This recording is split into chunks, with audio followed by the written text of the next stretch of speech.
In sickness, sa sakit or kahiso. O hangtod sa katapusan sa ginhawa sa hangtod sa katapusan na ginhawa.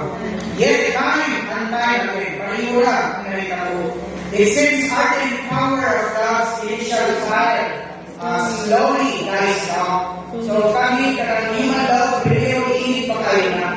Mura na siya sama sa kalayo na mapalong. Inanay siya o kapalong.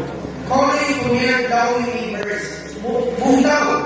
And eventually silent coldness. So wala ang ilang love.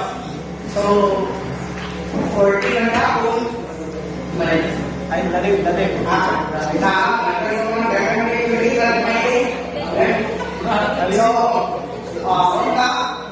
mo mga iso na gamit kayo sa Ginoo.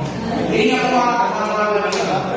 So, this time, unta, ang iyong focus mo is real at sa tao mo serve. In a matter of love, there is a proper time for God.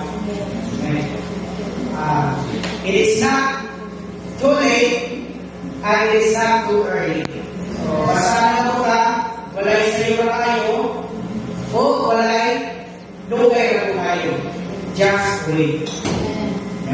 Unta, inyo ang dawato ni na mga kulong ba, mga reminders as kuya ninyo. Against the weary forces at time. So kung ikaw ka na masakitan, ginahagi sa lugma, o yun ka na di na siguro kung sulod sana. It says that love to often fails. Kanunay ang pinapakyas. Sige ko, higugma, pero ang ako ang guma, pakyas naman ako. Pero kung sinabi ako, though we don't understand this tragic reality, mauntinis siya ang realidad sa kawalan ng guma, tragic yan. We still search endlessly for the perfect love. Sige pagkakakita, oh perfect love. Many times our endeavors to find a lasting relationship are videos. Kanang kami, mura na ako, di na ka, halos di na ka mukao, di na ka uminom.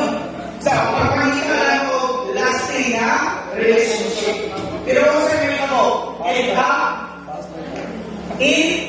as matapos, failure, disappointment, or even despondent bitterness. Makasinabi ka kami ka kayo, mag-disappoint ka ka, ikaw may kuma, pero ibasa ka ba, ikaw may kuma.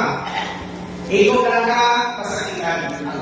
That is harsh reality as far as human love is concerned.